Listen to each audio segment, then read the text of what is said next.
জঙ্গলে আল্লাহ তাআলা ডাইরেক্ট হুকুম করে দিয়েছে এইখানে তোমাদের অবস্থান, এইখান থেকে মানুষের অবস্থানের ভিতরে তোমরা যাবে না।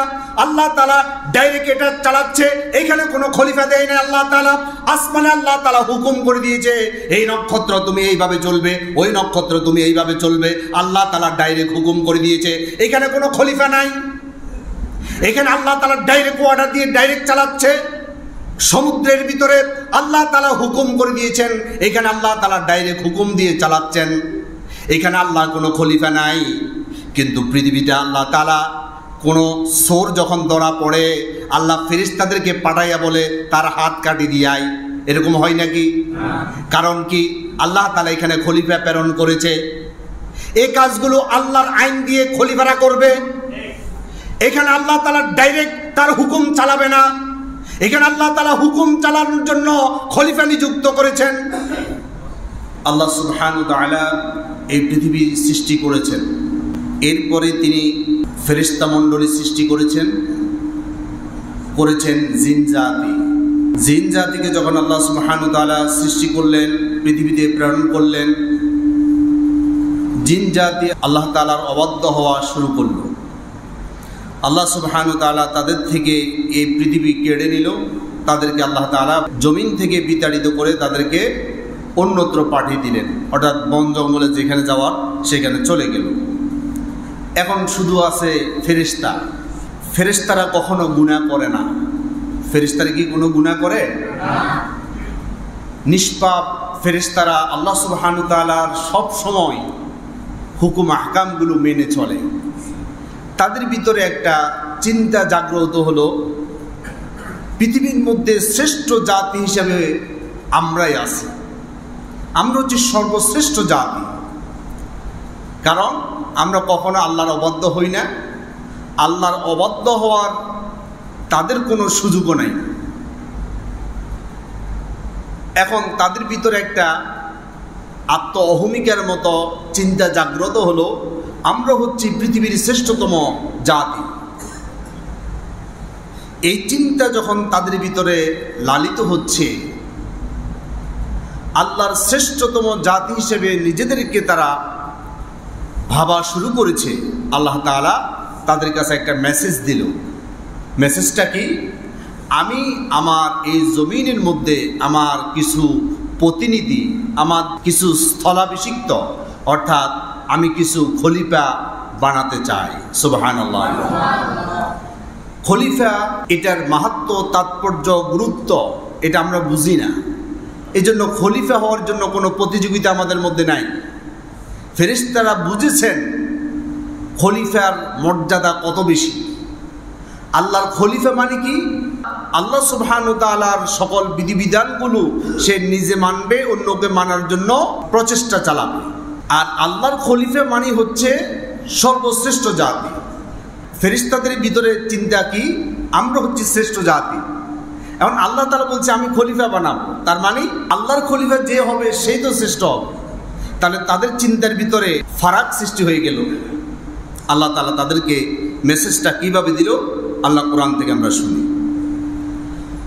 আল্লাহ সুবহানাহু ওয়া তাআলা পবিত্র কোরআন মাজিদের 2 নম্বর সূরা সূরাল বাকারার 30 নম্বর আয়াত থেকে বলছেন, وَإِذْ قَالَ رَبُّكَ لِلْمَلَائِكَةِ إِنِّي جَاعِلٌ فِي الْأَرْضِ خَلِيفَةً। স্মরণ করুন সে সময়ের কথা যখন আপনার রব ফেরেশতাদেরকে বলেছিল, ইন্নী জাইলুন ফিল আরদি খলিফা, আমি আমার জমিনের মধ্যে আমার খলিফা সৃষ্টি করব। অনেকে এই কথাটা এইভাবে ভুল ব্যাখ্যা করেন যে আল্লাহ তাআলা ফেরেশতাদের সাথে পরামর্শ করেছেন। আল্লাহ কি কারোর সাথে পরামর্শ করার দরকার আছে? আল্লাহ তাআলা বলছেন ফাআলুল লিমা ইউরিদ, আমার যা ইচ্ছা তাই আমি করি। কারোর সাথে পরামর্শ করা, যুক্তি করা, কারো থেকে যোগ জিজ্ঞাসা করা, এটা কোনো প্রয়োজন নাই। আল্লাহ তাআলা বলছেন আমি আমার জমির মধ্যে আমার খলিফা সৃষ্টি করব। অর্থাৎ আমি যে একটা কাজ করতে যাচ্ছি এটা তোমাদেরকে আমি জানাই দিলাম।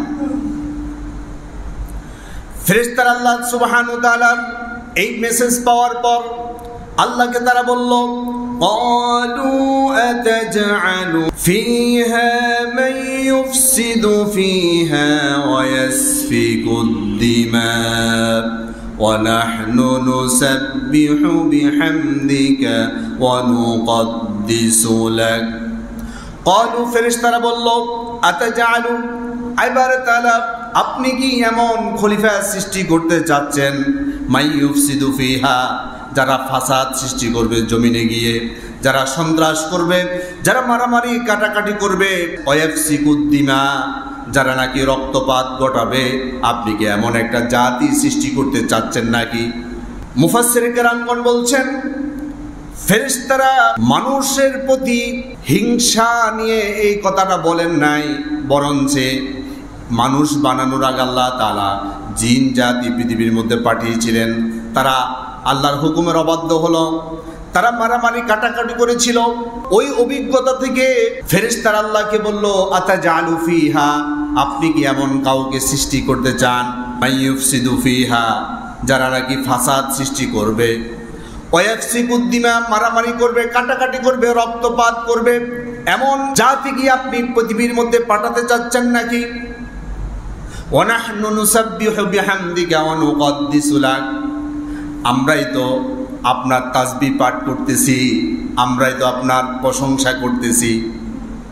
ওয়া নুকদ্দিসু লাক, আমরা আপনার মহাপবিত্রতার ঘোষণা বিরামহীনভাবে দিয়ে যাচ্ছি। আরেকটা জাতি কি দরকার? এবার আল্লাহ তাআলা বলছেন, ইন্নী আ'লামু মা লা তা'লামুন, কেন আমি খলিফা সৃষ্টি করতে চাই তোমরা জানো না, এটা আমি জানি। সুবহানাল্লাহ। ফেরেশতারা ভাবলো আল্লাহ তাআলা খলিফা সৃষ্টি করতে চাচ্ছেন আল্লাহ তাসবিহ তাহলিল করার জন্য, নামাজ রোজা করবে, হজ যাকাত দিবে, এজন্য আল্লাহ তাআলা খলিফা সৃষ্টি করতে চায়। আজকেও আমাদের দেশে এক শ্রেণীর মুসলমানরা এই বিশ্বাসে বিশ্বাসী, আমরা শুধুমাত্র নামাজ রোজা হজ যাকাত তাসবিহ তাহলিল করব, আমাদের খলিফার দায়িত্ব শেষ, আর কোনো দায়িত্ব নাই। তাসবির দানা আগে ছিল 100 দানার তাসবিহ, 100 দানার তাসবিহটা 500 দানায় রূপান্তরিত হয়েছে, 1000 পর্যন্ত রূপান্তর করেছে। তাসবিহ পড়ে পড়ে তারা জান্নাত খোঁজার চেষ্টা করছে। ওয়া নাহনু নুসাব্বিহু বিহামদিকা ওয়া নুকদ্দিসু লাক, ফেরেশতারা আল্লাহকে বলল, এবার তাআলা আমরা তো আপনার তাসবিহ পড়ছি, আপনার প্রশংসা করছি, আমরা তো প্রতিনিয়ত আপনার গোলামির মধ্যে আছি। তাসবিহ যারা পড়ে তারা মনে করে শুধু তাসবিহ করার মধ্যেই আমাদের দায়িত্ব শেষ, না। আরেকটা কথা আমি একটু যোগ করি, তাসবিহতে জিকির করা এটা আমার কাছে পছন্দ না। এটা গুনাহ হবে এটা বলছি না, মাকরুহ না, এটা নাজায়েজ নয়। তবে আমার একটা বিশ্বাস কাজ করে, সেটা হচ্ছে আল্লাহ তাআলা সূরা ইয়াসিনের মধ্যে বলেছেন, আল ইয়াউমা নাখতিমু আলা আফওয়াহিহিম ওয়া তুকাল্লিমুনা আইদিহিম। আল ইয়াউমা নাখতিমু আলা আফওয়াহিহিম, সেদিন কিয়ামতের দিন আমি অপরাধীদের মুখ বন্ধ করে দিব। ওয়া তুকাল্লিমুনা আইদিহিম, আমি তোমাদের হাতের সাথে কথা বলবো। কার সাথে কথা বলবে? হাতের সাথে আল্লাহ তাআলা কথা বলবে, জবান বন্ধ করে দিবে। আপনি যদি এই হাত দিয়ে সুবহানাল্লাহ, আল্লাহু আকবার, আলহামদুলিল্লাহ, সুবহানাল্লাহি ওয়া বিহামদিহি, সুবহানাল্লাহিল আযীম, এভাবে হাতের আঙ্গুলের মধ্যে আপনি যদি জিকির করেন, কিয়ামতের দিন আল্লাহ তাআলা যখন এই হাতের সাথে কথা বলবে, সে হাত এই জিকিরের সাক্ষী হবে কি হবে না? আল্লাহ কি তাসবিহ দানার সাথে কথা বলবে? সুতরাং তাসবিহ দানা পড়লে কোনো সমস্যা নাই। অনেকে হিসাবের সুবিধার জন্য তাসবিহ দানা দিয়ে পড়েন, এটা আমি নাজায়েজ বলছি না। তবে আমার বিশ্বাস আল্লাহ তাআলা যখন আমার এই হাতের সাথে কথা বলবেন, সেদিন যদি আমার হাত থেকে আল্লাহর তাসবিহগুলোর এই হাত সাক্ষী হয়ে যায়, আমার জন্য এটার চাইতে বড় কল্যাণের বিষয় আর কি হতে পারে ভাই?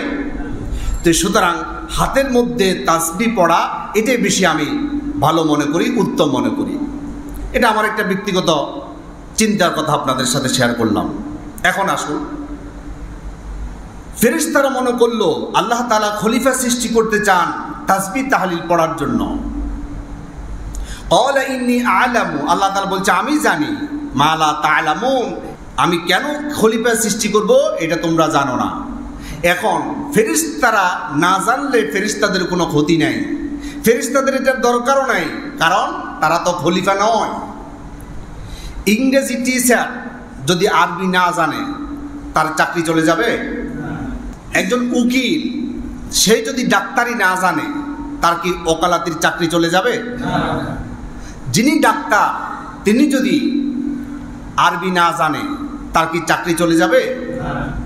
এখন ফেরেশতারা আল্লাহর খলিফা নয়, খলিফার দায়িত্ব কি, খলিফার কর্তব্য কি, এটা ফেরেশতারা না জানলে ফেরেশতাদের কোনো অসুবিধা নাই। কিন্তু আল্লাহ তাআলা যেহেতু আমাদেরকে খলিফা হিসাবে নির্বাচিত করেছেন, আমাদেরকে খলিফার দায়িত্ব, খলিফার মাহাত্ম্য, তাৎপর্য জানা দরকার আছে না নাই? বাংলা টিচার বায়োলজি না জানলে তার চাকরি যায় না। তবে বাংলা টিচার যদি বাংলা না জানে ক্লাসে শত শত ছাত্রের সামনে বেইজ্জত হওয়ার সম্ভাবনা আছে না নাই? খেলাফতের দায়িত্ব দেওয়ার পরে কোন মুসলমান যদি এক খলিফার দায়িত্ব না বুঝে, না জানে, না মানে, কিয়ামতের ময়দানে কোটি কোটি মানুষের সামনে বেইজ্জত হওয়া লাগবে কি লাগবে না? আল্লাহ সুবহানাহু ওয়া তাআলা ফেরেশতাদের এই নিষেধ উপেক্ষা করে আল্লাহ সুবহানাহু ওয়া তাআলা তার চিন্তার বাস্তবায়ন করার জন্য তিনি পৃথিবীর পৃষ্ঠদেশ থেকে সব ধরনের মাটিগুলো তিনি সংগ্রহ করলেন। সংগ্রহ করে আল্লাহ সুবহানাহু ওয়া তাআলা এক মুষ্টি মাটি নিলেন, নিয়ে ওই মাটির মধ্যে পানি মিক্স করলেন। পানি মিক্স করার পর মাটিগুলো কাদা মাটিতে পরিণত হয়ে গেল। আল্লাহ সুবহানাহু ওয়া তাআলা আদম আলাইহিসসালামকে কিভাবে সৃষ্টি করলেন কোরআন মাজিদে 3টা স্টেপ বর্ণনা করেছেন। আল্লাহ সুবহানাহু ওয়া তাআলা 15 নম্বর সূরা হিজরের 26 নম্বর আয়াতে বলছেন, ওয়ালাকাদ খালাকনাল ইনসানা মিন সালসালিন মিন হামাইন মাসনুন। আমি মানুষকে সৃষ্টি করেছি কালসে কাদা মাটি থেকে। অর্থাৎ আল্লাহ সুবহানাহু ওয়া তাআলা পুরা পৃথিবীর পৃষ্ঠদেশ থেকে যত ধরনের মাটি আছে সব মাটি থেকে আল্লাহ তাআলা মাটি সংগ্রহ করলেন। এরপর মাটিগুলো এক মুষ্টি পরিমাণ নিল, নেওয়ার পর আল্লাহ সুবহানাহু ওয়া তাআলা এখানে পানি মিক্স করলেন। পানি মিক্স করার কারণে মাটিগুলো কি হয়ে গেল? কাদা মাটি হয়ে গেল। রব্বুল আলামিন 2 নম্বরে স্টেপ বর্ণনা দিচ্ছেন 37 নম্বর সূরা সাফাতের 11 নম্বর আয়াত আল্লাহ তাআলা বলছেন, ইন্না খালাকনাহুম মিন তিনিল লাযিব। আমি মানুষকে সৃষ্টি করেছি, অর্থাৎ আদমকে সৃষ্টি করেছি এঁটেল মাটি থেকে। রব্বুল আলামিন প্রথম যে মাটিগুলোর মধ্যে পানি মিক্স করলো, পানি মিক্স করার পর মাটিগুলো যখন কাদা মাটিতে পরিণত হয়ে গেল, এই কাদা মাটির মধ্যে যখন রৌদ্র পড়ল, বাতাসের আর্দ্রতা লাগলো, আস্তে আস্তে পানিগুলো শুকাতে শুরু করলো। পানি যখন শুকিয়ে গেল, মাটিগুলো এঁটেল মাটি হয়ে গেল। এরপর আল্লাহ সুবহানাহু ওয়া তাআলা 3 নম্বর স্টেপ বর্ণনা করছেন। সূরা রহমানের 14 নম্বর আয়াত আল্লাহ তাআলা বলছেন, খালাকাল ইনসানা মিন সালসালিন কাল ফাখখার। আমি মানুষ সৃষ্টি করেছি শুকনো ঠনঠনে শক্ত মাটি দিয়ে। অর্থাৎ যে মাটিগুলো এঁটেল মাটিতে পরিণত হয়ে গেল, ওই মাটিগুলো দিয়ে যখন হযরত আদম আলাইহিসসালামের একটা বডি স্ট্রাকচার তৈরি করলো, ওই স্ট্রাকচারটা জমিনের মধ্যে ফেলে রাখলো। এই বডির মধ্যে আল্লাহর পক্ষ থেকে রৌদ্রের আলো পড়লো, বাতাসের আর্দ্রতা লাগলো। এইভাবে বাতাসের আর্দ্রতা আর সূর্যের আলো পড়ে এটা আস্তে আস্তে শুকনো মাটি হয়ে গেল। পানিগুলো শুকিয়ে মাটিগুলো একেবারে শক্ত হয়ে গেল। মিন সালসালিন কাল ফাখখার, একবারে পোড়া মাটির মতো শক্ত হয়ে গেল, ঠনঠনে হয়ে গেল। মাটিগুলো যখন শক্ত, তখন মাটির মধ্যে যখন আপনি টোকা দিবেন ঠনঠন আওয়াজ হবে। আল্লাহ সুবহানাহু ওয়া তাআলা বলছেন, মিন সালসালিন কাল ফাখখার, আমি ঠনঠনে শক্ত মাটি দিয়ে আমি মানুষ তৈরি করেছি। আল্লাহ সুবহানাহু ওয়া তাআলা পৃথিবীর সর্বত্র থেকে মাটি সংগ্রহ করে আদম আলাইহিস সালামের দেহ তিনি তৈরি করলো। এই জন্য নবীজি সাল্লাল্লাহু আলাইহি সাল্লাম বলছে এক এক জায়গার মাটি এক এক রকম। এই জন্য আদম সন্তানের এক একজন এক এক রঙের, এক এক কালারের, এক এক বৈশিষ্ট্যের, এক একজন এক একভাবে এই মাটি থেকে প্রভাবিত হয়েছে। আসুন রাসূলের হাদিস থেকে শুনি। জামিউত তিরমিজির হাদিস, হাদিস নাম্বার 2955, عن أبي موسى الأشعري رضي الله تعالى عنه قال قال رسول الله صلى الله عليه وسلم إن الله تعالى خلق آدم من قبضة قبضها من جميع الأرض। আল্লাহ সুবহানাহু ওয়া তাআলা যখন হযরত আদম আলাইহিস সালামকে সৃষ্টি করার তিনি সিদ্ধান্ত নিল, তিনি মিন জামিইল আরদ পৃথিবীর পৃষ্ঠদেশ থেকে সকল প্রকার মাটিগুলো তিনি জমা করলেন। জমা করে খলাকা আদম আলাইহিস সালামকে সৃষ্টি করলো, তার বডি স্ট্রাকচার তৈরি করলো। ফাজাআ বানু আদম আলা কদারিল আরদি, গোটা পৃথিবী থেকে আল্লাহ সুবহানাহু ওয়া তাআলা মাটি সংগ্রহ করার কারণে সব ধরনের মাটি এই আদমের বডি স্ট্রাকচারের মধ্যে ছিল। এই জন্য আদমের বডির মধ্যে বিভিন্ন ধরনের মাটি থাকার কারণে বিভিন্ন মাটির প্রভাবে আদম সন্তানরা প্রভাবিত হয়েছে। ফাজা মিনহুমুল আহমার, আদম সন্তানের মধ্যে অনেকের রং হচ্ছে লাল, কারণ পৃথিবীর অনেক জায়গার মাটি লাল। এরকম আছে না নাই? আপনি যখন পাহাড়ি অঞ্চলে যাবেন মাটিগুলো লাল। এরপর রাসূলুল্লাহ বলছেন অল আবিয়াদু, পৃথিবীর মধ্যে এমন কিছু মাটি পাওয়া যায় যেগুলো একেবারে সাদা। এই জন্য আদম সন্তান অনেকের রং হচ্ছে সাদা। অল আসওয়াদু, বিভিন্ন জায়গার মাটি আবার কালো। এই জন্য ওই প্রভাবের কারণে আদম সন্তানের মধ্যে অনেকে কালো। অবাইনা যালিক, অনেকে সাদাও না আবার কালো না, এর মাঝামাঝি পৃথিবীর মধ্যে এমন অনেক মাটি পাওয়া যায় যেগুলো সাদাও না আবার কালোও না, এর মাঝামাঝি, কারণ ওই মাটি থেকে তার ভিতরে প্রভাবে প্রভাবিত হয়েছে। ওয়াসসাহলু ওয়াল হাজনু, আল্লাহ রাসূল বলছেন কিছু কিছু জমিনের মাটি একেবারে শক্ত রুক্ষ। এই জন্য আদম সন্তানের অনেকে খুব মেজাজি, খুব শক্ত রুক্ষ মেজাজের হয়ে থাকে। এরপর নবীজি সাল্লাল্লাহু আলাইহি সাল্লাম বলছেন ওয়াল হাজনু ওয়াসসাহলু, অর্থাৎ কোন কোন জমিনের মাটি হচ্ছে একেবারে কোমল নরম। এজন্য বনি আদমরা অনেকের হৃদয়টা খুব নরম। এরপর অল খবিস ওয়াত তাইয়িবু, কিছু কিছু অঞ্চলের মাটিগুলো খুবই নোংরা। নোংরা মাটির প্রভাবে কিছু মানুষ একেবারে নোংরামির মধ্যে থাকে, তাদেরকে আল্লাহর কোরআনের কোনো আয়াত স্পর্শ করে না, দিন ইসলামের কোনো কিছু সে দাঁত ধারে না, সে সবসময় মন্দের সাথে থাকে। অত্তয়িবু, আর কোন কোন অঞ্চলের মাটি খুবই পবিত্র, খুবই সুন্দর, একেবারে স্বচ্ছ। এজন্য আদম সন্তানের মধ্যে অনেক মানুষ আছে খুব ভালো চরিত্রের মানুষ, এরকম আছে না নাই? এটার মূল কারণ কি? মূল কারণ হচ্ছে আল্লাহ সুবহানাহু ওয়া তাআলা গোটা পৃথিবী থেকে সকল প্রকার মাটি সংগ্রহ করে আদম আলাইহিস সালামকে সৃষ্টি করার কারণে ওই আদম সন্তানের ভিতরে ওই মাটির প্রভাবটা আল্লাহ তাআলা বিস্তার করে দিয়েছেন। সুবহানাল্লাহ। আল্লাহ সুবহানাহু ওয়া তাআলা হযরত আদম আলাইহিস সালামের শরীরটা, দেহটা বানায়া এই পৃথিবীর জমিনের মধ্যে শোয় রাখলো। একেবারে 60 গজ লম্বা। আদম আলাইহিস সালাম লম্বা কয় গজ? 60 গজ। সহিহ বুখারীর হাদিস, হাদিস নাম্বার 3326, عن أبي هريرة رضي الله تعالى عنه قال قال رسول الله صلى الله عليه وسلم خلق الله آدم على صورته وطوله 60 ذراعا। خلق الله آدم, আল্লাহ সুবহানাহু ওয়া তাআলা যখন আদম আলাইহিস সালামকে সৃষ্টি করেছেন, ওয়াতুলহু 60 যিরাআ, আল্লাহ সুবহানাহু ওয়া তাআলা 60 গজ লম্বা করে হযরত আদমকে বানিয়েছেন। এই হাতের আঙ্গুলের মাথা থেকে কোনই পর্যন্ত এটুকুকে বলা হয় ইয়াদুন। ইয়াদুন অর্থ কি? হাত। রাসূলুল্লাহ ইয়াদুন শব্দ ব্যবহার করে নাই, রাসূলুল্লাহ বলছেন 60 যিরাআ, 60 গজ লম্বা। আর হাতের আঙ্গুলের মাথা থেকে একেবারে বাহু পর্যন্ত এটুকুকে বলা হয় যিরাআ। কোন পর্যন্তকে বলা হয় ইয়াদুন, আর বাহু পর্যন্ত বলা হয় জিরা। রাসূলুল্লাহ সাল্লাল্লাহু আলাইহি সাল্লাম বলছেন সিদ্দুনা জিরাআ, তার মানে হযরত আদম আলাইহিস সালামের বডি স্ট্রাকচার ছিল একবারে 60 গজ লম্বা, 2 হাতে 1 গজ, তার মানে 120 হাত লম্বা। সুবহানাল্লাহ।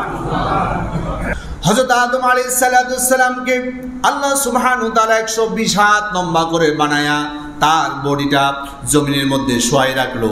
আল্লাহ সুবহানাহু ওয়া তাআলা যখন হযরত আদম আলাইহিস সালামের দেহের ভিতরে রূহ ফুঁকে দিবেন, এটা যখন তিনি সিদ্ধান্ত নিল, ওই যে ফেরেশতারা আল্লাহ সুবহানাহু ওয়া তাআলাকে বলেছিল, আইবার তাআলা আপনার খলিফা কেন আপনি বানাবেন, আমরা তো আপনার তাসবিহ তাহলিলের জন্য যথেষ্ট আছি।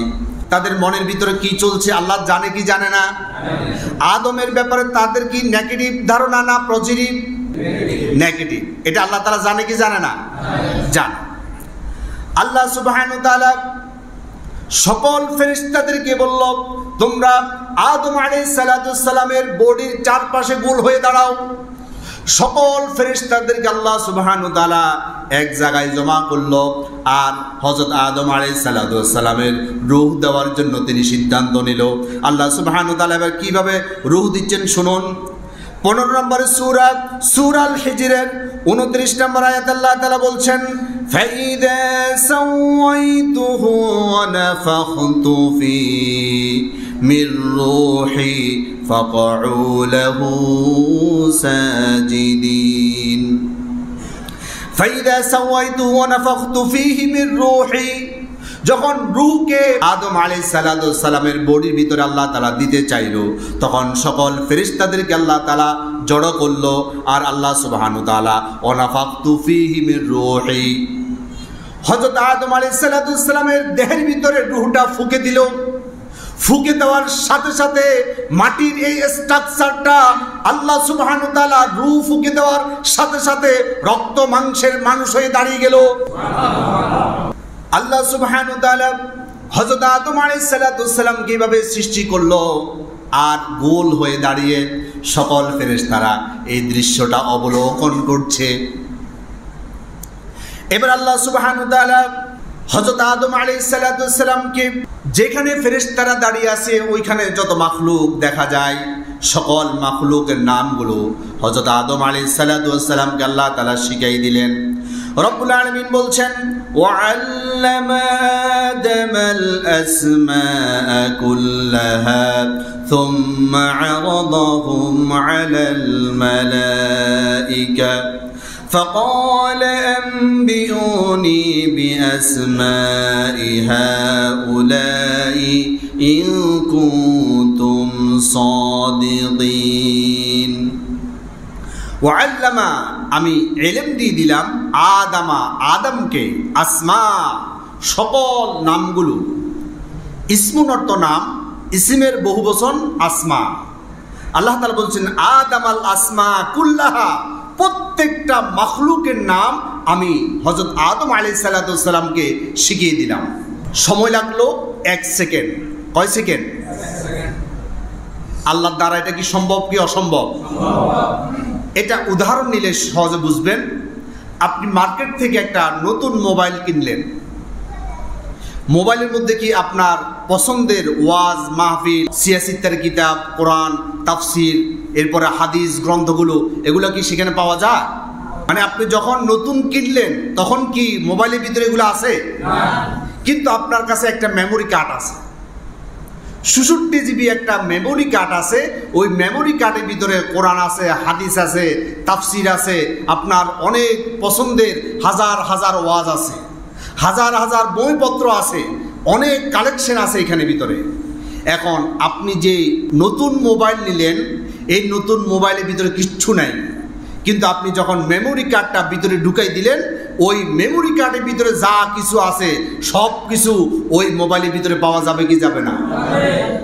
আধুনিক বিজ্ঞান যদি এটা এইভাবে সমাধান দিতে পারে, আমার রব, আমার আল্লাহ এর চাইতে উত্তম পন্থায় 1 সেকেন্ডে লক্ষ কোটি নাম হযরত আদম আলাইহিস সালামের ব্রেনের ভিতরে মেমোরি সেট করতে পারবে কি পারবে না? হযরত আদম আলাইহিস সালামকে সকল মাখলুকের নাম শিক্ষা দিয়ে এবার আল্লাহ সুবহানাহু ওয়া তাআলা ফেরেশতাদেরকে বলল, সুম্মা আরাদাহুম আলাল মালাইকা, অতঃপর ফেরেশতাদের কাছে আল্লাহ তাআলা আরজ পেশ করলো। আরাদাহুম, আল্লাহ তাআলা বলল, ফাকালা আম্বিউনি, এবার তোমরা বলো তো দেখি, বিআসমাই হাউলাই, এই সমস্ত সৃষ্টিগুলোর নাম বলো। ইন কুনতুম সাদিকিন, যদি তোমরা সত্যবাদী হয়ে থাকো। তোমরা মনে মনে চিন্তা করেছিলে এই জমিনের মধ্যে খলিফা বানানো দরকার কি? আমরা তো কোনো গুনাহ করি না, আমরা সর্বশ্রেষ্ঠ জাতি। যদি তোমরা শ্রেষ্ঠ জাতি হও তাহলে এখন শ্রেষ্ঠত্বের প্রমাণ দাও, দেখি তো এগুলোর নাম বলো। এবার তারা কি বলল? قالوا سبحانك لا علم لنا إلا ما علمتنا। এবার তারা, আপনি তো পুত পবিত্র মহান সত্তা, লা ইলমা লানা ইল্লা মা আল্লামতানা, আপনি যা কিছু আমাদেরকে জানান নাই তা আমরা জানি না। সুবহানাল্লাহ। এখন 4 বছরের একটা বাচ্চাকে আপনি যদি বলেন, বাবা দেখি বলো তো এটার নাম কি, সে কি বলতে পারবে? এটার নাম কি, ওটার নাম কি, এগুলো সব যদি তাকে প্রশ্ন করেন সে বলবে আমি জানি না। এখন ফেরেশতাদেরকে আল্লাহ তাআলা যখন বলল তোমরা এগুলোর নাম বলো, এটার নাম কি, তারা বলে আমরা জানি না। ওটার নাম কি, আমরা জানি না। ওটার নাম কি, এটাও আমরা জানি না। যখন তারা সিলিন্ডার করলো, এবারে তাহলে আমরা তো কিচ্ছুই জানি না। আল্লাহ সুবহানাহু ওয়া তাআলা তাদেরকে বলল, আমি খলিফা সৃষ্টি করতে চাই। তারা মনে মনে বলল, আমরা তো আছি, শ্রেষ্ঠ জাতির জন্য আমরা আছি। আল্লাহর খলিফা হওয়া মানে তো আমাদের চাইতে শ্রেষ্ঠত্বের কাতারে চলে যাওয়া। এখন আল্লাহ সুবহানাহু ওয়া তাআলা এবার আদমকে লক্ষ্য করে বলল, ক্বালা ইয়া আদামু আম্বিহুম বিআসমাইহিম, ইয়া আদম, হে আদম, আম্বিহুম, তুমি জানিয়ে দাও, বলে দাও, বিআসমাইহিম, এই সকল সৃষ্টিগুলোর নাম। সুবহানাল্লাহ। ফালাম্মা আনবাহুম বিআসমাইহিম, হযরত আদম আলাইহিস সালাম বলা শুরু করলো, এটার নাম ফ্যান, এটার নাম লাইট, এটার নাম এসি, এটার নাম দেওয়াল, এটার নাম টাইলস, এটার নাম এই, এটার নাম ওই। এভাবে বলতে বলতে এবার ফেরেশতাদের নাম বলা শুরু করলো। তোমার নাম জিব্রাইল, তোমার নাম মিকাইল, তোমার নাম ইসরাফিল, তোমার নাম মালাকুল মাউত। এইভাবে প্রত্যেকটার নাম ধরে ধরে প্রত্যেকটা জিনিসের নাম বলা শুরু করলো। সুবহানাল্লাহ। অথচ এর আগে ফেরেশতাদেরকে আল্লাহ সুবহানাহু ওয়া তাআলা এই নামগুলো জিজ্ঞেস করলো, একজনও বলতে পারে না। অথচ এই ফেরেশতাগুলোর বয়স হচ্ছে হাজার হাজার কোটি বছর। এই ফেরেশতাগুলোর বয়স কত? কোটি কোটি বছর বয়স হয়ে গেল, এই নামগুলো জানে না। কিন্তু আদমের বয়স মাত্র 3 মিনিট। আদমের বয়স কয় মিনিট? 3 মিনিট। আদম তো সব কিছু জানে। আপনি দেখবেন যে ব্যক্তি সবচেয়ে বেশি জানে তার প্রতি মনের অজান্তে একটা শ্রদ্ধাবোধ তৈরি হয়ে যায়। যায় কি যায় না? আমি আলোচনা করতেছি, এখানে যদি অনেক বড় ধরনের কোনো মুহাক্কিক আলেম থাকে, যার কোরআন এবং হাদিসের পাণ্ডিত্য আছে, এমন ব্যক্তি যদি এখানে থাকে, আমি যদি কোরআনের ভুল ব্যাখ্যা করি, হাদিসের ভুল ব্যাখ্যা করি, অথবা কোরআন হাদিস ছাড়াই আমি মন মতো কথা বলি, তিনি কি আমার প্রতি শ্রদ্ধা জাগবে না বিরক্ত আসবে? বিরক্ত আসবে না? আর যদি আমি এমন কিছু হাদিস উপস্থাপন করি যেটা তিনিও জানে না, তখন আমার প্রতি তার একটা শ্রদ্ধাবোধ তৈরি হবে কি হবে না? এটা আল্লাহরই ঘোষণা, আল্লাযীনা উতুল ইলমা দারাজাত, যার বেশি ইলম আমি তার দারাজাত উন্নত করে দেই। সুবহানাল্লাহ। হযরত আদম আলাইহিস সালাম যখন তাদের সামনে এই সব কিছুর নাম বলে দিল, প্রত্যেকের মাথাটা নিচু হয়ে গেল। আর হযরত আদম আলাইহিস সালামের ব্যাপারে তাদের নেগেটিভ চেঞ্জটা পরিবর্তন হয়ে এবার পজিটিভ চেঞ্জে চলে আসলো। আল্লাহ সুবহানাহু ওয়া তাআলা এবার বলল, উসজুদু লি আদম, আমার আদমকে তোমরা এবার সিজদা দাও। ফাসাজাদাল মালাইকাতু কুল্লুহুম আজমাউন, সবাই আদম আলাইহিস সালামকে সিজদা করে দিল। সিজদার মাধ্যমে আল্লাহ সুবহানাহু ওয়া তাআলা প্রমাণিত করলো ও ফেরেশতারা, তোমরা নিষ্পাপ হতে পারো, কিন্তু আমার খলিফা যারা তাদের চাইতে তোমরা শ্রেষ্ঠ নয়। এইমাত্র সিজদা দিয়ে এটাই প্রমাণ করলা ওই নিষ্পাপ ফেরেশতাদের চাইতে আল্লাহর খলিফার মর্যাদা অনেক বেশি। কারণ হচ্ছে আল্লাহ সুবহানাহু ওয়া তাআলা ফেরেশতাদেরকে সৃষ্টি করেছেন, ফেরেশতাদের মনের মধ্যে গুনার প্রতি কোনো আকর্ষণ দেয় নাই। আল্লাহ সুবহানাহু ওয়া তাআলা মানুষ সৃষ্টি করেছেন, মানুষের মনের মধ্যে গুনার প্রতি আকর্ষণ দিয়েছেন। আবার এই পৃথিবীর মধ্যে আল্লাহ সুবহানাহু ওয়া তাআলা মানুষকে পাঠিয়েছেন, এই পৃথিবীর পরিবেশটাকে আল্লাহ সুবহানাহু ওয়া তাআলা গুনাহের পরিবেশ বানিয়েছেন। একদিকে মনের মধ্যে আকর্ষণ আছে, আরেকদিকে পরিবেশ আছে গুনাহের, আরেকদিকে শয়তান আছে। ফেরেশতারা এর বিপরীত, ফেরেশতাদেরকে কোনো শয়তান ডিস্টার্ব করতে পারে না, তাদের জন্য কোনো গুনাহের পরিবেশ নাই, আবার তাদের মনের মধ্যে কোনো গুনাহের প্রতি আকর্ষণ নাই। এবার আল্লাহ সুবহানাহু ওয়া তাআলা তাদেরকে বুঝিয়ে দিলেন, যার মনের মধ্যে আকর্ষণ নাই, যার কাছে পরিবেশ নাই, যার বিরুদ্ধে শয়তানের কোনো কুমন্ত্রণা নাই, সে গুনাহ করে না। আর আরেকজন ব্যক্তি, তার গুনাহের পরিবেশ রয়েছে, তার মনের মধ্যে গুনাহের আকর্ষণ রয়েছে, তার পিছনে আবার ষড়যন্ত্র করার জন্য শয়তান রয়েছে। এই সব কিছুর ভিতরে গুনাহ থেকে পবিত্র হয়ে যে ব্যক্তি আল্লাহর গোলামি করতে পারবে, সে ওই নিষ্পাপ ফেরেশতাদের চাইতে শ্রেষ্ঠ হয়ে যাবে। আমি যদি বলি আমি কখনো কোনোদিন ঘুষ খাই নাই, আচ্ছা হুজুরকে ঘুষ দিবে কে? আমাকে ঘুষ দেওয়ার মতো কোনো কি সোর্স আছে? একজন ওসি সাহেব যদি বলে আমি কখনো ঘুষ খাই নাই, তাহলে এটা একটা গুরুত্ব আছে।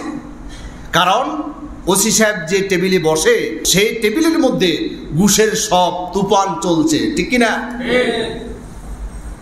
ইমামতি যেখানে করে হুজুরে, সেখানে তো ঘুষের কারবার নাই। হুজুরে ঘুষ খাইব তো দূরের কথা, হুজুরকে ঘুষ দেয় কে? দিলে না বোঝা যায় তো হুজুর কতটুকু পাক্কা। কিন্তু একটা ওসি সাহেব যখন বলে আমি ঘুষ খাই না, তখন এটার একটা কি আছে? গুরুত্ব আছে।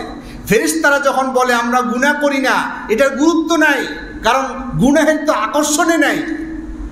একজন বনি আদম যদি বলে যে আমি গুনাহ করি না, তখন তার একটা গুরুত্ব আছে, কারণ গুনার ভিতরে তাকে আল্লাহ তাআলা রেখেছেন, আর আল্লাহ তাআলা পরীক্ষা করছেন, যদি এই গুনাহ থেকে তুমি মুক্ত থেকে আমার খেলাফতের দায়িত্ব তুমি পালন করতে পারো, তাহলে আমি তোমাকে জান্নাত দান করে দিব। ফেরেশতারা মনে করেছিল আল্লাহ তাআলা শুধু খেলাফতের দায়িত্ব দিয়েছেন, শুধু তাসবিহ তাহলিল করবে।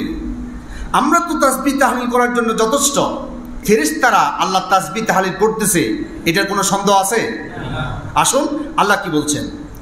39 নম্বর সূরা আজ-জুমারের 75 নম্বর আয়াত আল্লাহ তাআলা বলছেন, ওয়াতারাল মালাইকাতা হাফিনা মিন হাউলিল আরশ ইউসাব্বিহুনা বিহামদি রাব্বিহিম। ইয়া রাসূলুল্লাহ, আপনি দেখবেন আপনার রবের আরশের চারপাশে দাঁড়িয়ে ফেরেশতারা ইউসাব্বিহুনা বিহামদি রাব্বিহিম, আপনার রবের তাসবিহ এবং তাহলিল পড়ছে। এরপর 40 নম্বর সূরা মুমিনুনের 7 নম্বর আয়াত আল্লাহ তাআলা বলছেন, আল্লাযীনা ইয়াহমিলুনাল আরশা ওয়া মান হাওলাহু ইউসাব্বিহুনা বিহামদি রাব্বিহিম।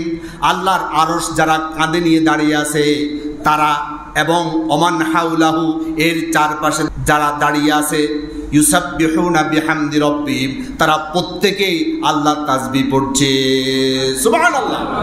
অর্থাৎ কাবাঘরকে মাঝখানে রেখে চতুর্পাশে মানুষ দাঁড়িয়ে যেভাবে নামাজ আদায় করে, আল্লাহর আরশকে মাঝখানে রেখে চতুর্পাশে গোল হয়ে দাঁড়িয়ে কোটি কোটি ফেরেশতা এইভাবে আল্লাহর তাসবিহ পড়তেছে। তাফসিরে খাজেন বর্ণনা তিনি বলছেন, ওয়াহুম মিনাল কাররুবিয়িন সাফুহুম মিয়াতু আলফিন লা ইউহসা আদাদুহুম। ওই ফেরেশতাদেরকে বলা হয় কাররুবিন ফেরেশতা। ওই যে আল্লাহর আরশকে মাঝখানে রেখে গোল হয়ে দাঁড়িয়ে যে সমস্ত কাতারবন্দি হয়ে ফেরেশতারা আল্লাহর তাসবিহ পড়তেছে, তাদের কাতারের সংখ্যা হচ্ছে 1,00,000 কাতার। লা ইউহসা আদাদুহুম, এক কাতারের মধ্যে কত কোটি ফেরেশতা আছে এটা আল্লাহ ছাড়া আর কেউ জানে না। সুবহানাল্লাহ। যদি শুধু তাসবিহ তাহলিল করলে আল্লাহর খলিফা হওয়া যেত, তাহলে ফেরেশতারা আল্লাহর খলিফা হয়ে যেত। কিন্তু ফেরেশতাদের কি আল্লাহর খলিফা বলা হয়েছে? না, ফেরেশতাদেরকে আল্লাহর খলিফা বলা হয় নাই। শুধু ফেরেশতারা আল্লাহর তাসবিহ পড়ে না, আকাশে যা কিছু আছে, জমিনে যা কিছু আছে, সব কিছু আল্লাহর তাসবিহ পড়তেছে, প্রত্যেকেই আল্লাহর গুণকীর্তন করে চলছে। সুবহানাল্লাহ বলেন। আল্লাহ তাআলা সূরা বনী ইসরাঈলের 44 নম্বর আয়াতে বলছেন, তুসাব্বিহু লাহুস সামাওয়াতুস সাবউ ওয়াল আরদু ওয়া মান ফীহিন্না। সাত আকাশ এবং জমিনের মধ্যে যা কিছু আছে সব কিছু আল্লাহর তাসবিহ পড়তেছে। ওয়া মিন শাইইন ইল্লা ইউসাব্বিহু বিহামদিহি ওয়ালাকিন লা তাফকাহুনা তাসবিহাহুম। এমন একটা সৃষ্টি নাই, ওয়া মিন শাইইন একটা সৃষ্টি নাই, ইল্লা ইউসাব্বিহু বিহামদিহি আল্লাহর প্রশংসা করছে না, আল্লাহর তাসবিহ পড়ছে না, এমন একটা সৃষ্টি নাই। ওয়ালাকিন লা তাফকাহুনা তাসবিহাহুম, কিন্তু তোমরা তাদের তাসবিহগুলো বুঝো না। পাখির কিচিমিচি, বাতাসের গুঞ্জন, পানির কলতান, সব কিছু আমরা হয়তো মনে করছি এগুলা কোনো অর্থ নাই, এটা একেবারে বেহুদা। না, আল্লাহর কোরআন সাক্ষী দিচ্ছে সব কিছু শব্দের ভিতরে আল্লাহর জিকির চলছে। রব্বুল আলামিন 24 নম্বর সূরা নূরের 41 নম্বর আয়াতে বলছেন, আলাম তারা আন্নাল্লাহা ইউসাব্বিহু লাহু মা ফিস সামাওয়াতি ওয়াল আরদ ওয়াত তায়রু সাফফাত কুল্লুন ক্বাদ আলিমা সালাতাহু ওয়া তাসবিহা। অর্থাৎ আল্লাহ তাআলা বলছেন, আলাম তারা ইয়া রাসূলুল্লাহ, আপনি কি দেখেন না, আন্নাল্লাহ আল্লাহর জন্য, ইউসাব্বিহু লাহু তারা তাসবিহ পড়তেছে, মা ফিস সামাওয়াতি আকাশসমূহ, ওয়াল আরদি জমিন সমূহ, যা কিছু আছে সব কিছু আল্লাহর তাসবিহ পড়তেছে। ওয়াত তায়রু সাফফাত, ওই যে আকাশের উড়ন্ত পাখিগুলো, সব পাত মানে তারা সারিবদ্ধভাবে আল্লাহর জিকিরে রত আছে। সুবহানাল্লাহ। শুধু তাই নয়, আল্লাহ তাআলা বলছেন প্রত্যেকটা মাখলুক আল্লাহর জিকির করে, তারা নামাজ পড়ে। কুল্লুন ক্বাদ আলিমা সালাতাহু ওয়া তাসবিহাহু। সালাত অর্থ কি? নামাজ। আল্লাহ তাআলা বলছেন কুল্লুন প্রত্যেকেই, ক্বাদ আলিমা তারা জানে, সালাতাহু কিভাবে তাদের সালাত আদায় করতে হবে, ওয়া তাসবিহাহু তারা কিভাবে তাসবিহ আদায় করবে, প্রত্যেককে আল্লাহ তাআলা এটা শিখিয়ে দিলেন। যদি তাসবিহ তাহলিল পড়লে আল্লাহর খলিফা হওয়া যেত, তাহলে গাছপালা তরুলতা বৃক্ষরাজি বনবনানি পাক পাকালি সবাই আল্লাহর খলিফা হয়ে যেত। আপনি নামাজ পড়তেছেন, মনে করতেছেন নামাজ পড়লেই আপনি আল্লাহর খলিফা হয়ে যাবেন। না বন্ধু, না। আল্লাহ তাআলা বলছেন কুল্লুন ক্বাদ আলিমা সালাতাহু ওয়া তাসবিহাহু। আল্লাহর যত সৃষ্টি আছে সবার অবস্থান থেকে তারা আল্লাহর নামাজ আদায় করে এবং প্রত্যেকেই তাসবিহ পাঠ করে। যদি আল্লাহর নামাজ পড়লে, আল্লাহর তাসবিহ পাঠ করলে খলিফা হওয়া যেত, তাহলে প্রত্যেকটা মাখলুক আল্লাহর খলিফা হয়ে যেত। নামাজের ভিতরে সবচাইতে গুরুত্বপূর্ণ অংশ হচ্ছে সেজদা। এই সেজদা শুধু তোমরা করো না, পৃথিবীতে যত মাখলুক আছে সবাই আল্লাহকে সেজদা করছে। সুবহানাল্লাহ। 22 নম্বর সূরা হজের 18 নম্বর আয়াত আল্লাহ তাআলা বলছেন, আলাম তারা আন্নাল্লাহা ইয়াসজুদু লাহু মা ফিস সামাওয়াতি ওয়া মা ফিল আরদ ওয়াশ শামসু ওয়াল কমারু ওয়ান নুজুমু ওয়াল জিবালু ওয়াশ শাজারু ওয়াদ দাওয়াবু।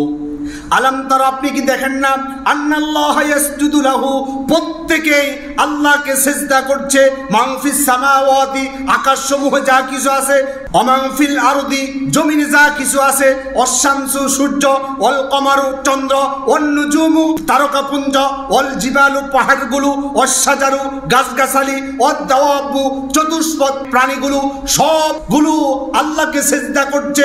সুবহানাল্লাহ বলেন। কিন্তু মানুষ শ্রেষ্ঠত্বের কাতারে থেকেও আল্লাহকে 5 ওয়াক্ত সিজদা করে না, এমন কপাল পোড়া আছে না নাই? অর্থাৎ আল্লাহ তাআলা বলছেন উলাইকা কাল আনআম বাল হুম আদল।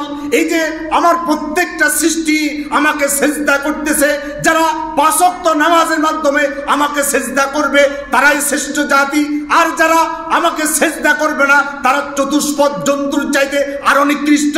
বলেন নাউজুবিল্লাহ। তাহলে বলতে চাচ্ছিলাম, নামাজ পড়লে আল্লাহর খলিফা হওয়া যায় না, রোজা করলে আল্লাহর খলিফা হওয়া যায় না। আপনি রোজা রাখেন মাত্র 12 ঘন্টা, কিন্তু আল্লাহর কোটি কোটি ফেরেশতা জীবনে কোনোদিন কিছু খায় নাই, আজীবন রোজা। কিছু খাবে না কোনোদিন, কিয়ামত হয়ে যাবে, তাদের মুখের মধ্যে কোনো খাওয়া উঠবে না। আমার রোজার চাইতে কোটি কোটি গুণ লম্বা রোজা হচ্ছে ফেরেশতাদের রোজা। আপনি যদি মনে করেন আপনি রোজা রেখে রেখে আল্লাহর খলিফা হয়ে যাবেন, তাহলে বন্ধু আপনি ভুলের ভিতরে আছেন।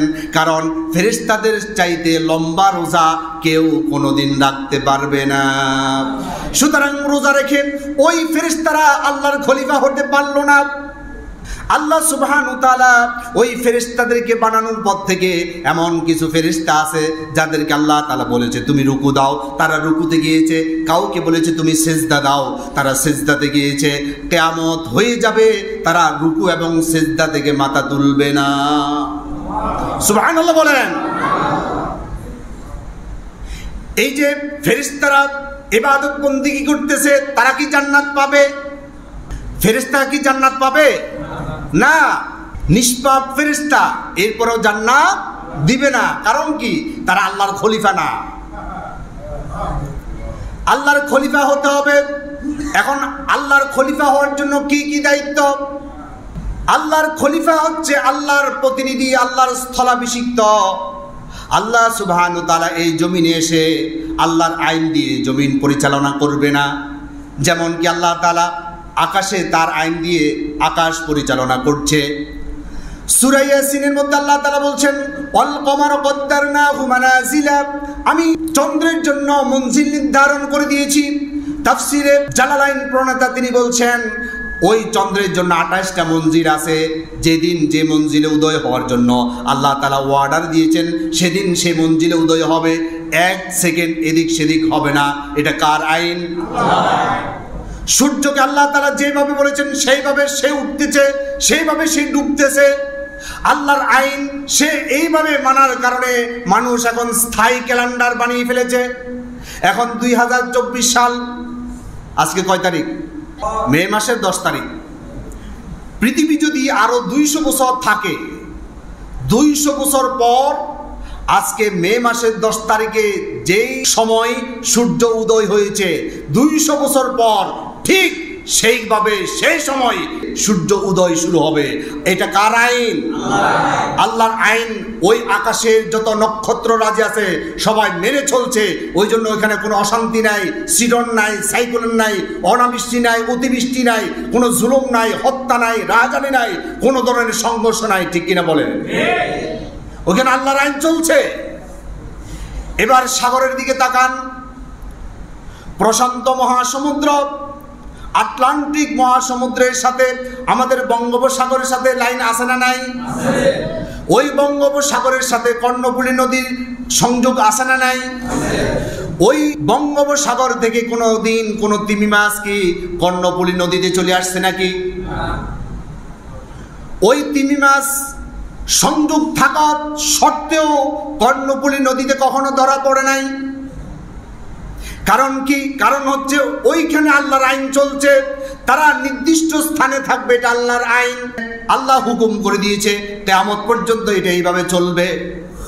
প্রশান্ত মহাসমুদ্রের মাঝখানে বিজ্ঞানীরা আবিষ্কার করেছে চতুর্দিকে লোনা পানি, মাঝখানে 1-2 কিলোমিটার পর্যন্ত সব মিষ্টি পানি। সুবহানাল্লাহ বলে। মিষ্টি পানি নোনা পানির সাথে মিশে যায় না। আল্লাহ তাআলা বলছেন মারাজাল বাহরাইনি ইয়ালতাকিয়ান বাইনাহুমা বারযাখুল লা ইয়াবগিয়ান। ওই সমুদ্রের মধ্যে কার অর্ডার চলে? আল্লাহ বলে দিয়েছে এই পানিগুলো এই পানির সাথে তুমি মিশতে পারবে না। এখানে মাঝখানে কোনো বেড়া নাই, কোনো ধরনের দেওয়াল নাই। বাইনাহুমা বারযাখুন, একটা অন্তরায় আছে। অন্তরায় হচ্ছে আল্লাহর হুকুম। কার হুকুম?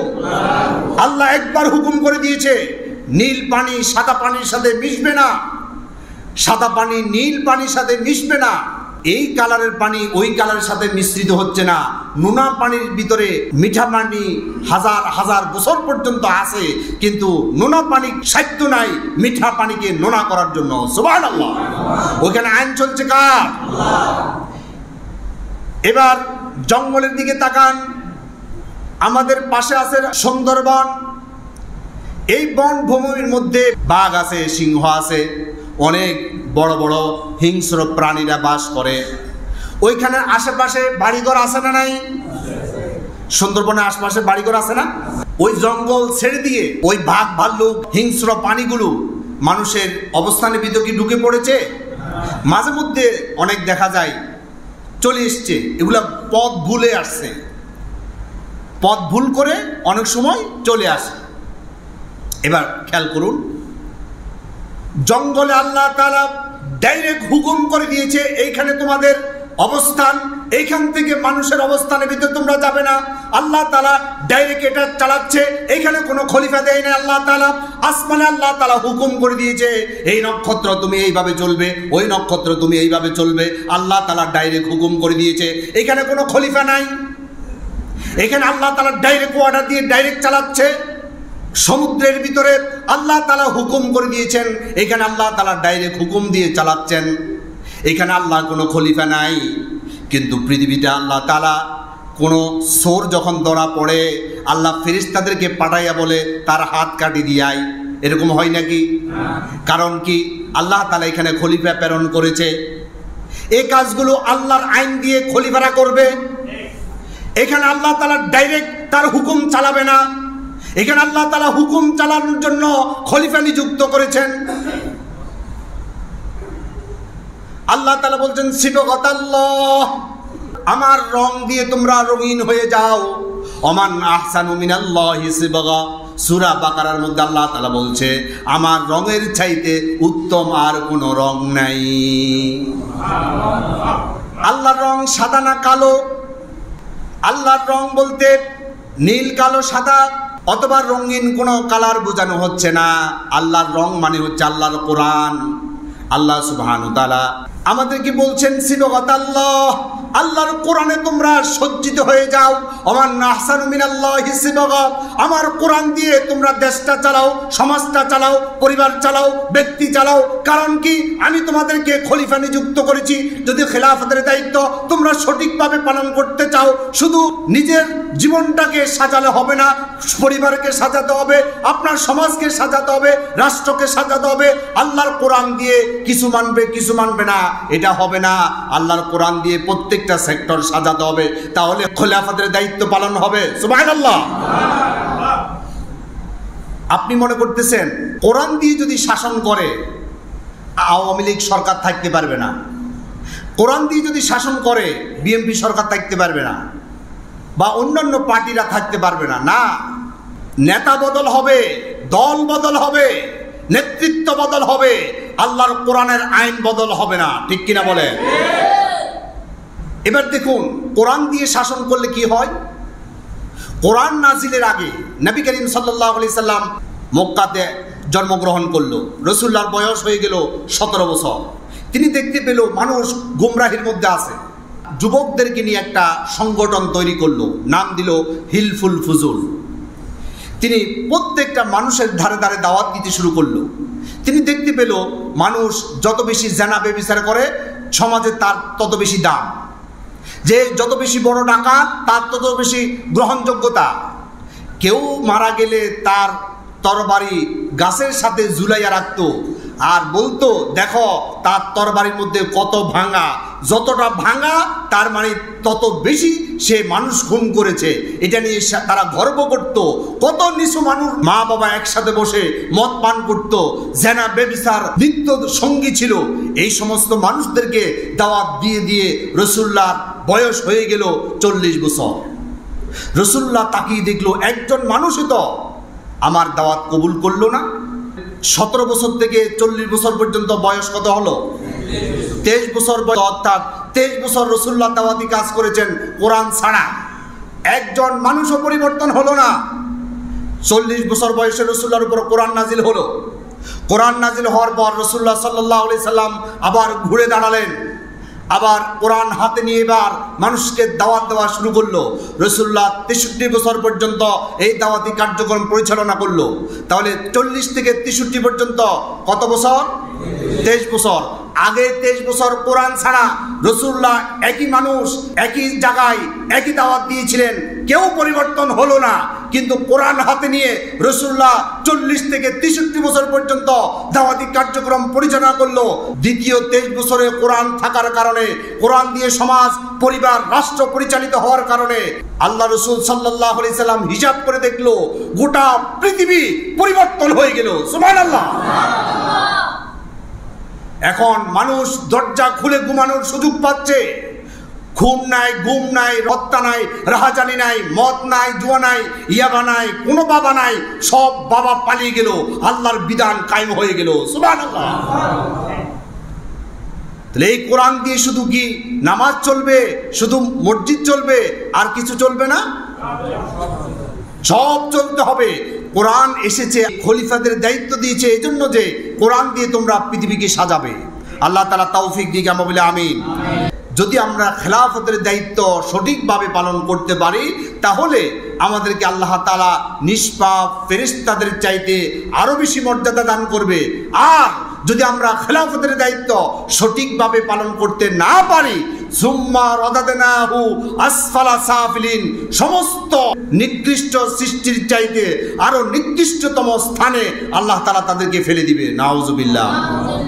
সর্বশেষ কথা হচ্ছে, যারা দর্জি তাদেরকেও খলিফা বলা হয় কোনো কোনো জায়গায়, আবার যারা সুন্নতে খতনা করায় কোনো কোনো অঞ্চলে তাদেরকেও খলিফা বলে। আবার পীর সাহেবের মুরিদদেরকে আবার পীর সাহেবে খেলাফত দেয়, আবার তাদেরকেও খলিফা বলা হয়। এই ধরনের কোনো খলিফা নয়। তবে একটা উদাহরণ নেওয়া যেতে পারে এরকম, একজন পীর সাহেব যখন তার কোনো মুরিদকে খেলাফত দেয়, খেলাফতটা টিকিয়ে রাখার জন্য ফির যেভাবে জিকির করে খেলাফত প্রাপ্ত মুরিদ সেইভাবে জিকির করে, ফির যেভাবে টুপি পড়ে ওই মুরিদ সেভাবে টুপি পড়ে। ফির যদি লম্বা টুপি পড়ে ওই মুরিদ লম্বা টুপি পড়ে। কারণ কি? খেলাফতের দায়িত্ব ধরে রাখতে হবে। ফির সাহেব যদি 5 কল্লি টুপি মাথার দেয়, মুরিদও 5 কল্লি টুপি মাথার দেয়। ফির সাহেব যদি ঢোল বাজাইয়া জিকির করে, মুরিদও ঢোল বাজাইয়া জিকির করে। ফির সাহেব যদি লম্বা জামা পরে, মুরিদও লম্বা জামা পরে। ফির সাহেব যদি কলারবিহীন জামা গায়ে দেয়, মুরিদও কলার ছাড়া জামা গায়ে দেয়। তার মানে ওই মুরিদ পীর সাহেবের খেলাফত ধরে রাখার জন্য হুবহু পীর সাহেব যেভাবে করে সেইভাবে অনুসরণ করে। আল্লাহর খেলাফত যদি মানুষ ধরে রাখতে হয়, টিকিয়ে রাখতে হয়, আল্লাহ যেভাবে কোরআনের আইন দিয়েছে প্রত্যেকটা সেক্টরে আল্লাহর কোরআন দিয়ে সেভাবে শাসন করে আল্লাহর খেলাফতের দায়িত্ব ধরে রাখতে হবে। ঠিক কিনা বলেন? আল্লাহ তাআলা আমাদেরকে তৌফিক দান করুন, আমরা বলি আমিন।